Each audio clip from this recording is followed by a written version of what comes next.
Bienvenue dans 26 minutes l'hebdo, votre magazine sur l'actualité des célébrités, de la mode, du glamour, du chic en Afrique.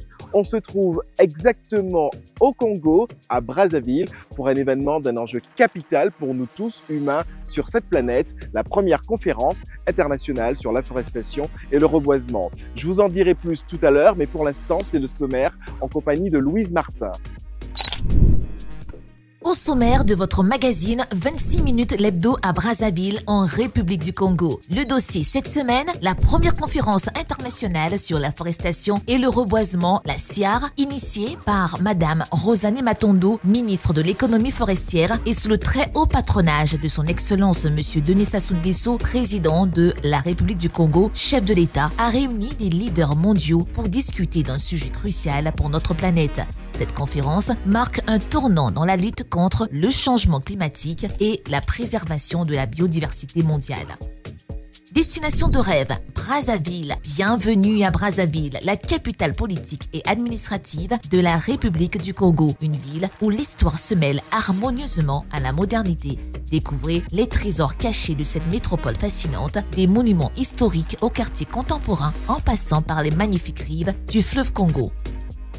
En coulisses avec Biz Ice. Aujourd'hui, nous vous emmenons dans les coulisses avec l'incontournable Biz Ice, de son vrai nom Grace Jaurès Malela. Nous avons eu le privilège de capturer des moments précieux de détente et de simplicité dans la résidence de vacances de Biz Ice. Plongez dans l'univers de cet artiste engagé, découvrez son quotidien auprès de sa famille et partagez des instants exclusifs de sa vie privée. Secret de star de Rosalie Matondo, ministre de l'économie forestière de la République du Congo. Après un brillant parcours universitaire, Rosalie Matondo a occupé plusieurs fonctions: enseignante-chercheuse en foresterie, conseillère auprès du président de la République et coordonnatrice du programme national d'afforestation et de reboisement au sein du ministère de l'économie forestière et du développement durable. Un parcours exceptionnel dont elle nous livre les secrets de réussite dans cette interview exclusive en plein cœur de la forêt de la Patte d'Oie à Brazzaville. Voilà Jimmy, c'est à vous. La protection de l'environnement est l'affaire de tous. 26 minutes l'hebdo se trouve cette semaine en plein cœur de Brazzaville, en République du Congo, pour la première conférence internationale sur l'afforestation et le reboisement. À l'initiative de son Excellence le Président de la République, Denis Sassou Nguesso, et gérée de main de maître par cette ministre extraordinaire, Madame Rosalie Matondo, ministre de l'économie forestière, je vous propose de suivre ce dossier qui vous parlera des enjeux d'un tel événement et bien sûr pourquoi tout le monde a convergé cette semaine pour suivre cette conférence. Brazzaville, capitale dynamique de la République du Congo, a récemment été le théâtre d'un événement historique. Du 2 au 5 juillet 2024, la première conférence internationale sur l'afforestation et le reboisement, la CIAR, initiée par Madame Rosalie Matondo, ministre de l'économie forestière, a réuni des leaders mondiaux pour discuter d'un sujet crucial pour notre planète. Cette conférence a mis en lumière l'importance de l'augmentation des surfaces forestières et de la préservation de la biodiversité, marquant un tournant décisif dans la lutte contre le changement climatique. Il est apparu judicieux d'œuvrer pour une réponse plus concertée et mieux structurée des trois poumons verts de la planète face au dérèglement climatique. Aujourd'hui, sous l'égide de l'Union africaine et du Forum des Nations Unies sur les forêts que nous saluons, s'ouvre la première conférence internationale sur l'afforestation et le reboisement. Des interventions prestigieuses. Parmi les moments forts de cette conférence, l'intervention de Mme Amina Mohamed, vice-secrétaire des Nations Unies, a été particulièrement marquante. Elle a souligné comment cette première édition de la CIAR a réussi à positionner la problématique du climat au cœur de l'agenda mondial.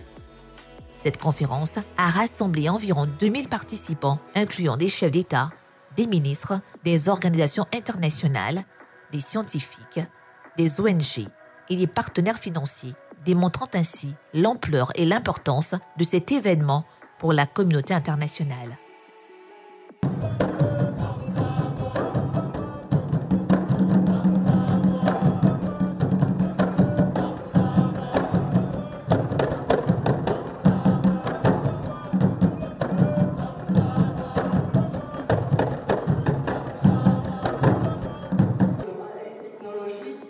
La conférence a débuté par 2 jours de sessions d'experts. Ces sessions ont permis de préparer une stratégie globale pour la mobilisation des ressources nécessaires à la mise en œuvre des recommandations. Les discussions ont porté sur des aspects techniques, scientifiques et financiers, avec pour objectif d'accroître la capacité de séquestration de carbone et de préserver les habitats naturels. Ces échanges ont posé les bases d'une coopération internationale renforcée en matière d'afforestation et de reboisement. À travers les différentes réunions organisées par les Nations Unies, les COP, et la dernière en date, celle qui était aux Émirats Arabes Unis, on nous a encore rappelé, notamment les sociétés pétrolières, de faire des efforts, non seulement pour améliorer la façon de travailler, mais de contribuer de façon significative à la compensation carbone. Donc je pense que c'est dans ce cadre que nous sommes venus ici présenter notre projet qui commence à prendre corps. Je pense que c'est le projet Ekozamba et c'est à ce titre que nous sommes ici pour parler de ce projet. Ekozamba, c'est un projet d'afforestation de 50 000 hectares sur une superficie qui fait 168 000 hectares. Là où il y a une biodiversité, il y a des forêts qui sont là, qu'il faut préserver. Et il y a le projet de planting de 50 000 hectares à côté. Nous avons reçu comme instruction de notre direction générale de respecter toutes les étapes, alors toutes les étapes requises au niveau du Congo comme au niveau international pour la plantation des 50 000 hectares. J'entends par toutes les étapes les études d'impact environnemental qu'il faut faire obligatoirement. Il faut faire une cartographie des parties prenantes. Il faut faire le CLIP, le consentement libre, informé et préalable auprès des peuples autochtones. Donc il faut que toutes les communautés locales soient mobilisées autour de ce projet et que ces étapes soient respectées. La conférence s'est terminée par une plantation symbolique sur 10 hectares à proximité du lieu de la tenue de l'événement, marquant l'engagement tangible des participants en faveur de l'afforestation et du reboisement. Ce geste symbolique a illustré l'importance de passer des paroles aux actes.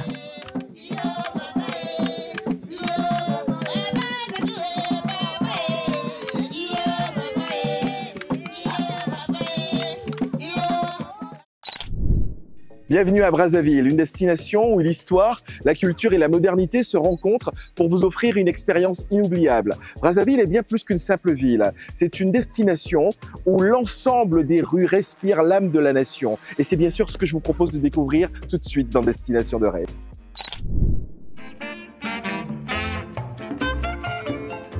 Bienvenue à Brazzaville, la capitale politique et administrative de la République du Congo. Une ville où l'histoire se mêle harmonieusement à la modernité. Fondée en 1880 par Pierre Savorgnan de Brazza, cette ville fascinante a joué un rôle crucial dans l'histoire de l'Afrique et de la France. Entre 1940 et 1942, Brazzaville fut la capitale de la France libre, un fait marquant qui atteste de son importance stratégique et symbolique. Promenez-vous dans ces rues et vous découvrirez des vestiges de son passé colonial, des monuments historiques et une architecture qui raconte l'histoire tumultueuse et glorieuse de cette cité emblématique. Brazzaville est bien plus qu'une destination, c'est une invitation à un voyage dans le temps. Située en aval du lac Malébo, Brazzaville forme une agglomération transfrontalière avec Kinshasa, la capitale de la République démocratique du Congo. Ensemble, ces deux villes vibrantes créent une dynamique unique au monde. Une véritable métropole de plus de 17 millions d'habitants. Avec ses 2,3 millions d'âmes, Brazzaville est une ville où la nature et l'urbanité coexistent en parfaite harmonie.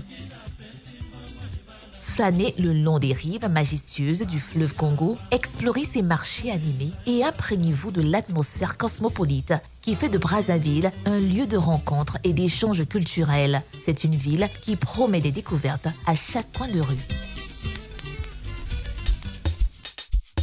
Brazzaville n'est pas seulement une ville historique, c'est aussi un centre culturel vibrant et dynamique. La ville accueille régulièrement des événements culturels majeurs tels que le Festival panafricain de musique, le FESPAM, qui attire des artistes et des visiteurs du monde entier. Les musées, les galeries d'art et les théâtres de la ville sont des témoins de sa riche scène artistique et culturelle. En vous promenant dans Brazzaville, vous serez charmé par la musique qui s'échappe des bars et des restaurants, la danse des habitants et l'art de rue qui embellit les murs de la ville. Chaque visiteur est invité à s'immerger dans cette ambiance chaleureuse et festive.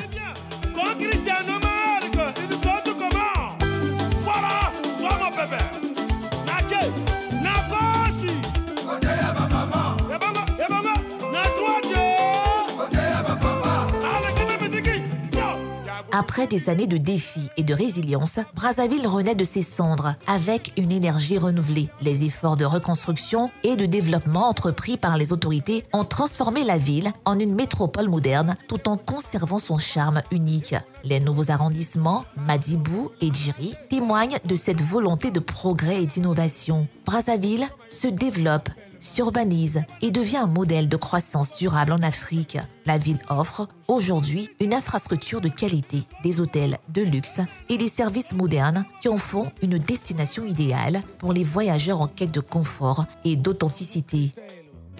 Une invitation à la découverte et à l'aventure. Brazzaville est une ville qui ne demande qu'à être découverte. Que vous soyez un passionné d'histoire, un amateur de culture, un amoureux de la nature ou un voyageur en quête d'aventure, Brazzaville a quelque chose à offrir à chacun. Visitez les sites historiques, explorez les parcs naturels environnants, participez aux festivals locaux et laissez-vous séduire par l'hospitalité légendaire des Brazzavillois.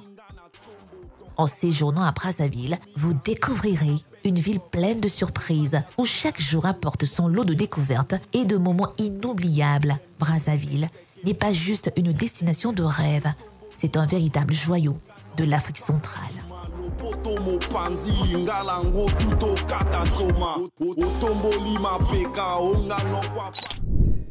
En coulisses avec Biz Ice, nous partons à la rencontre de cet artiste international congolais, chanteur et rappeur d'Afrobeat. Il a célébré récemment ses 15 années de carrière. 26 minutes l'hebdo s'immisce dans sa vie strictement privée, interaction avec son épouse et ses enfants. Et c'est en compagnie de la troupe musicale Musée d'Art que nous vous offrons ce moment exclusif rien que pour vous.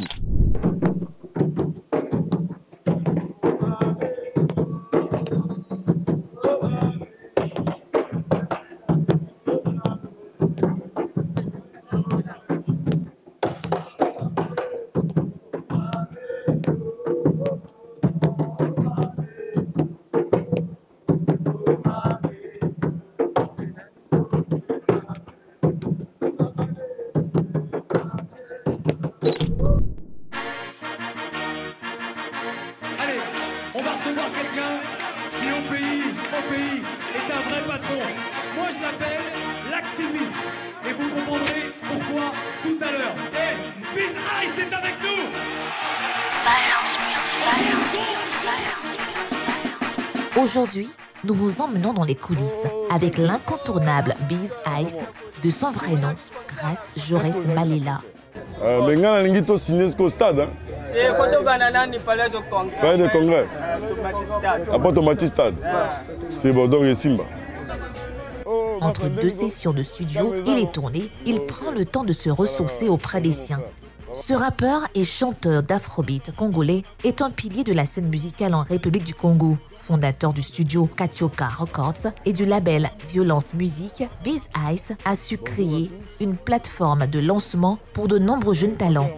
Son engagement envers les jeunes artistes est un véritable moteur pour la scène musicale locale, encourageant la créativité et l'innovation.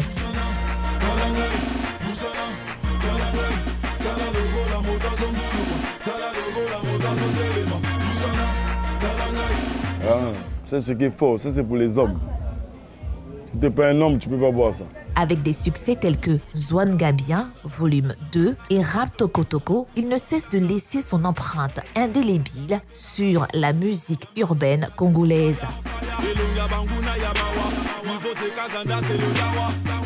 Ouais, bonjour. Ça c'est bizarre, mais c'est comment tu vas, ça va? Ouais, je veux bien. Je veux que tu puisses me faire la coiffe de la naissance, Govo. Ouais. Ouais, je vois. Tu enlèves tout ça, les bengas au Saranate. Ces moments d'intimité révèlent un artiste authentique et humble qui reste fidèle à ses racines et à ses proches malgré le succès. Son influence sur le monde artistique congolais est immense, révélant et produisant de nouvelles générations d'artistes urbains. Oh, leader. Edita, ça va? Leader. Ouais, on est ensemble. Merci. Hein.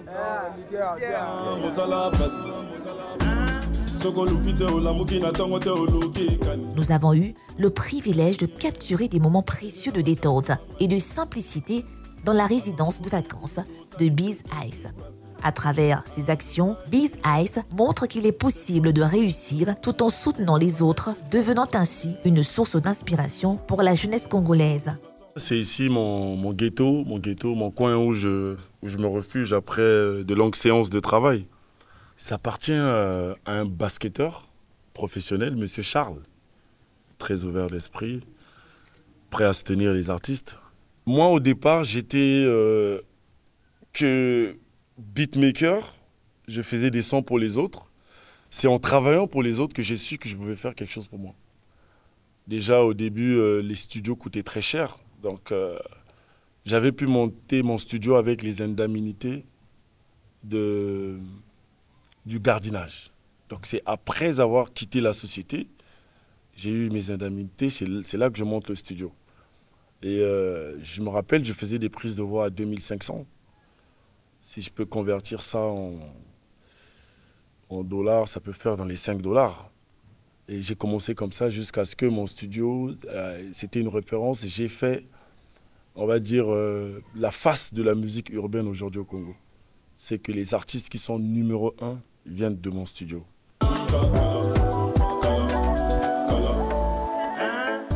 Biz Ice n'est pas seulement un artiste talentueux, mais aussi un mentor dévoué. En créant Katioka Records et Violence Musique, il a ouvert des portes pour de jeunes musiciens, leur offrant les moyens et les opportunités de réaliser leurs rêves.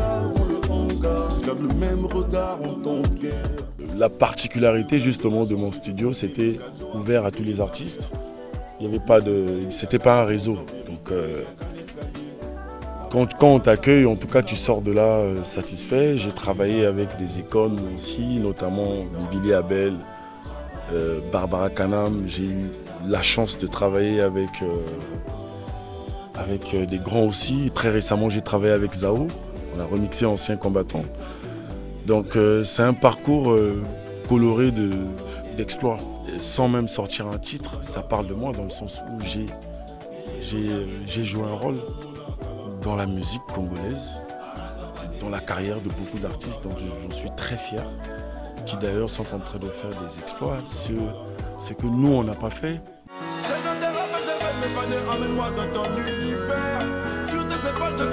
Dans ce reportage exclusif, nous plongeons également dans la vie privée de Biz Ice. Aux côtés de sa femme, surnommée affectueusement Maman Nationale, ils forment un duo solide et aimant. Maman Nationale est une figure centrale, non seulement dans la famille, mais aussi dans la communauté artistique, car elle est aussi chanteuse, apportant soutien et encouragement à ceux qui l'entourent. Ensemble, ils éduquent leurs enfants dans un environnement empreint de valeurs et de traditions. Leur complicité et leur dévouement familial sont palpables, montrant une autre facette de Biz Ice, celle d'un père et d'un mari aimant et présent. C'est vrai que c'est Dieu qui est tout pour moi, mais sur terre, c'est lui qui est mon papa, c'est lui qui est ma maman, il est mon ami, mon confident, il est tout pour moi. Donc je ne le vois pas pendant 1 heure de temps, vous allez voir comment j'ai... Tout à l'heure, là, j'étais pas à l'aise. Pourtant, on dort ensemble. Voilà, c'est un peu ça. Il est tout pour moi, voilà. Au départ, je chantais avec lui. Je faisais ses refrains, ses chœurs. Il ne voulait pas qu'on puisse savoir que c'est moi. Hein. Il me cachait. Mais après, au fil des temps, il a compris que pourquoi j'étouffe là. Bon, pas étouffer, pourquoi je la cache pour que... Voilà.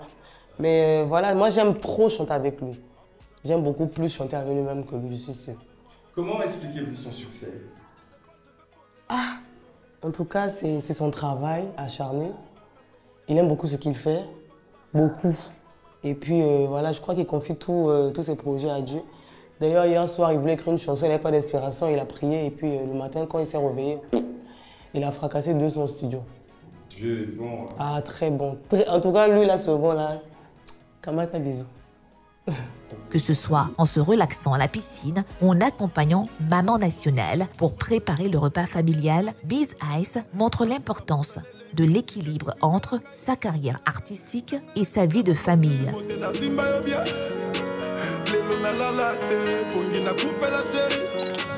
Et c'est un secret de star bien spécial que nous vous proposons maintenant avec Rosalie Matondo, la ministre de l'économie forestière ici au Congo-Brazzaville. Elle souhaite faire de nous chacun un planteur pour que nous ayons des beaux plants comme ceux que vous pouvez apercevoir maintenant. Nous la rencontrons là où elle se sent bien, à savoir dans la forêt, et je vous propose de découvrir cet entretien exclusif tout de suite dans Secret de Star. Madame la ministre, bienvenue. Merci. Bienvenue dans notre Secret de Star. C'est le nom de cette rubrique dans notre émission 26 minutes l'hebdo, où vous allez un peu vous confier, un peu nous parler de vous, de la femme que vous êtes, mais surtout la femme à la tête du ministère de l'économie forestière et qui justement œuvre avec ce bel événement très noble qui est la première conférence internationale sur l'afforestation et le reboisement. Alors on va en parler dans un moment, mais alors qu'est-ce que ça vous évoque d'être ici, dans cet univers qui, je pense, ne vous est pas du tout indifférent? Non, pas du tout. En fait, je me demandais si c'est pas à moi de vous dire la bienvenue. Ici, dans cette forêt déjà, à Brazzaville et puis au Congo. Alors, pour vous dire aussi combien je suis heureuse d'être sur ce plateau. Parler de moi, c'est pas tellement évident, mais parler de mon travail ici. Nous sommes dans cette forêt, c'est la première que j'ai plantée avec, donc on appelle les corps constitués, parce que nous avons une journée nationale de l'arbre qui a été instituée en 1984. Et donc je suis nommée directrice du service national de reboisement en 2007. Et c'était la première journée de l'arbre que je commémorais en plantant cette forêt de Midésia, dans laquelle on est présent aujourd'hui. C'est un paysage magnifique. Et vous voulez me dire que tout le bonheur que nous vivons là en ce moment, c'est grâce à vous? Ce petit carré qu'on appelle les parcelles, c'est une parcelle que nous avons plantée en commémorant la journée nationale de l'arbre, dans cette forêt de la Patois. À quel moment vous êtes venu, puisque vous me disiez que c'était une savane qui était ici, même, à quel moment vous est venue l'idée de vous dire « ici, je veux que ça devienne une forêt » Ça, c'est l'histoire du Congo, en fait. L'histoire du Congo, c'est depuis, je peux dire, les années 50.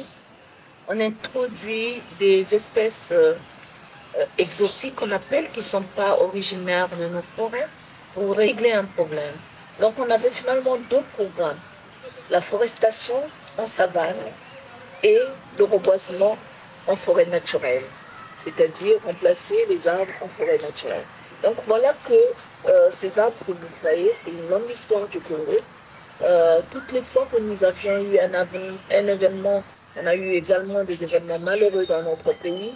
Quand on dit on fait une cérémonie de lavement de mains pour la paix, les gens venaient planter, les gens plantent. Et le président de la République, finalement, a institué une journée nationale de l'arbre en 1984. Et c'était d'abord en mars, tous les 6 novembre, chaque Congolais doit planter au moins un arbre d'espèces forestières ou fruitières. Voilà l'histoire de cette plantation. Très belle histoire. Voilà. Très belle histoire qui vous positionne d'ailleurs comme étant là, voire peut-être le pays justement qui est le plus boisé en fait, qui est le plus peuplé en termes d'arbres, si je peux me permettre de dire.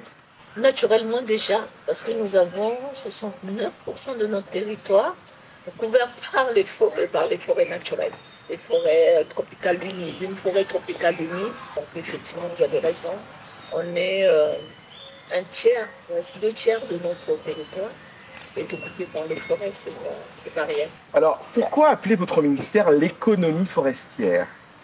Une autre histoire également. Il faut savoir qu'avant la découverte du pétrole, toute l'économie était basée sur l'exploitation forestière. Les ressources économiques du pays étaient tirées de l'exploitation forestière, l'exploitation du bois et la vente du bois. C'est ça qui constitue le budget de fonctionnement de notre pays. Et en ce moment-là, en 1979, en fait, on a pensé que, effectivement, notre ministère devait s'appeler désormais ministère de l'économie forestière pour répondre à l'attente de cette ressource naturelle qui peut apporter une économie, qui peut permettre un développement économique à travers sa ressource naturelle, le bois. Alors, parlez-nous un petit peu de vous. Vous êtes intéressé à l'environnement, vous avez la main verte. Pourquoi, depuis tant d'années, vous êtes dans le vert? C'est une passion. C'est réellement une passion. Alors, je suis en classe des 4e et j'ai une tante à moi, donc la sœur de ma mère, qui me dit, pendant mes vacances, que je devais aller faire des champs avec elle. Elle a 11 enfants. Elle nourrit ses enfants à travers donc, le maraîchage, la vente des légumes qu'elle fait elle-même dans des potagers. Et donc je fais avec elle et je fais mon premier champ de légumes que je vends après. Et pour une première fois, j'ai de l'argent que j'ai produit moi-même. Après des années, quand je fais mon bac, on me demande quelle filière je voulais faire. Effectivement, j'ai choisi l'agronomie.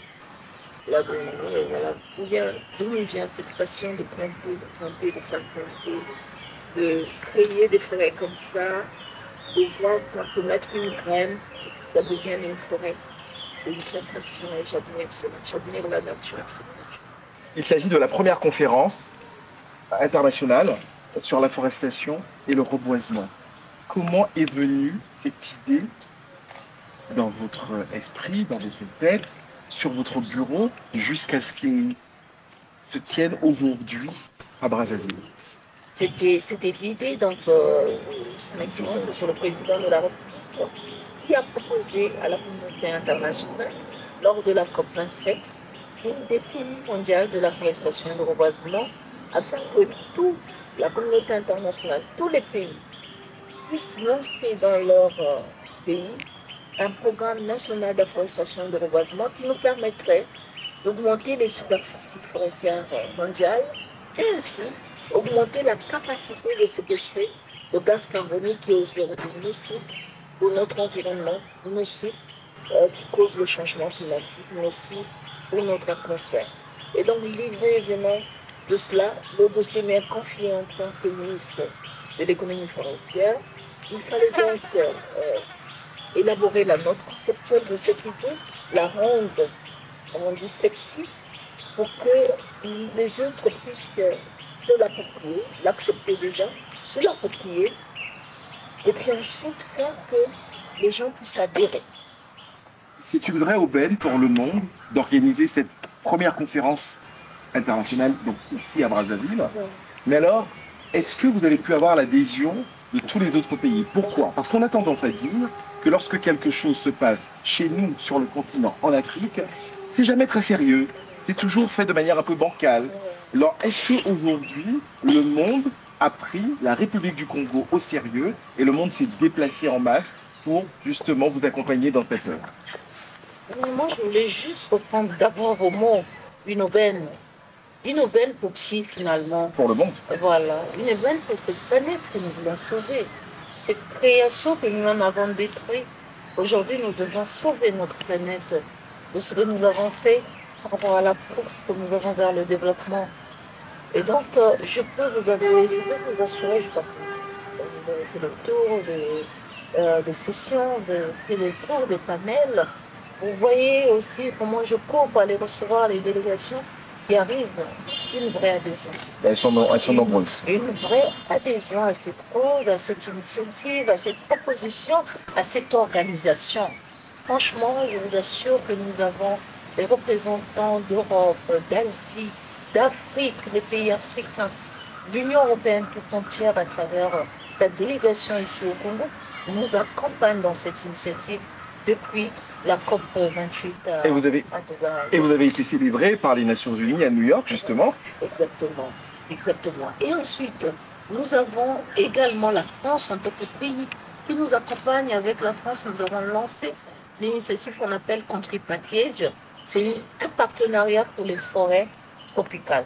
Et donc, nous l'avons signé à Glasgow, à la COP26. Et là, la France a pris le lead sur cette initiative. Et félicitations déjà, vraiment, au nom de tous, au nom de tous les invités, au nom de toutes les délégations.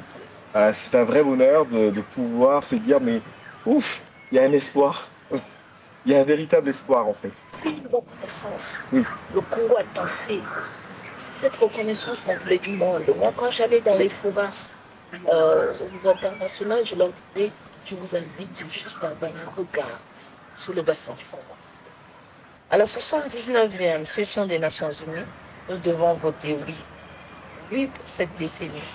Oui pour cette solution que le Congo a proposée à l'humanité. Oui pour une solution concrète pour lutter contre le changement climatique. Parce que dans toutes les COP, on nous demande des actions concrètes. Là, c'est une action concrète. Nous devons le faire. Et donc, voilà l'engagement que nous devons prendre. Si la résolution est votée, la décennie commence dès 2025 à 2035.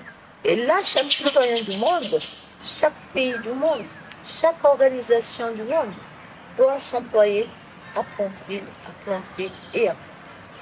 Alors, imaginons, et de toute façon, j'imagine que ce sera le cas, ce sera voté, imaginons que ça se vote. Comment allez-vous vivre ce moment, vous, personnellement? Je me tiendrai devant mon président et je vais lui dire, mission accomplie, monsieur le président. Il doit être fier de vous. Je ne sais pas. Je ne sais pas. Mais nous, on est fiers de lui. Merci. Puisqu'il vous donne la possibilité, quelque part, il vous donne tous les moyens de sauver le monde. Et donc, merci. Merci beaucoup. Et Madame la Ministre, c'est un bonheur de vous connaître. C'est un bonheur de connaître vos œuvres. C'est un bonheur de connaître votre combat. Je sais que vous êtes une femme résiliente. Et ce qui n'est pas évident parce que là, vous avez un magnifique sourire, vous êtes totalement apaisé. Alors forcément, on est dans votre forêt et on est totalement apaisé avec tous ces oiseaux qui chantent, le train qui passe. C'est magnifique. Mais j'imagine que ce n'est pas chose simple. Alors on va vous libérer justement pour poursuivre la mission. Mais sachez que 26 minutes hebdo, ainsi que tous les médias que je peux représenter, nous sommes à votre côté. Écoutez, c'est une fierté de vous avoir à Brazzaville. Ouvrir cet événement, au-delà de ma modeste personne, être avec moi pour voir le combat que nous menons. Que nous ne voulons pas mener seul, nous voulons mener avec tout le monde. D'être avec nous, c'est votre façon de mettre la main à ce combat noble, comme vous l'avez dit, pour sauver notre planète et apporter notre contribution. Et là, vous venez d'apporter, M. Dimi, vous aussi, votre contribution à ce combat que je fais. C'est comme je vous disais, je suis fière juste d'apporter, d'attirer les gens pour s'approprier cette passion que j'ai pour la forêt, pour la gestion forestière, pour la plantation et ainsi de suite. Tout le travail que je fais, c'est pour moi un plaisir. Merci d'être venu à Brazzaville. Au nom du monde, merci beaucoup à la République du Congo. Merci. À bientôt, Madame la Ministre. À bientôt, merci. Merci. Voilà, c'est la fin de ce 26 minutes l'hebdo spécial environnement ici en République du Congo à Brazzaville. Et quand tous les peuples d'Afrique se réunissent pour travailler, on sait également se substanter et faire la fête. Et bien évidemment, c'est ce que je vais faire maintenant. Je vous dis à très bientôt pour un 26 minutes l'hebdo. Ciao!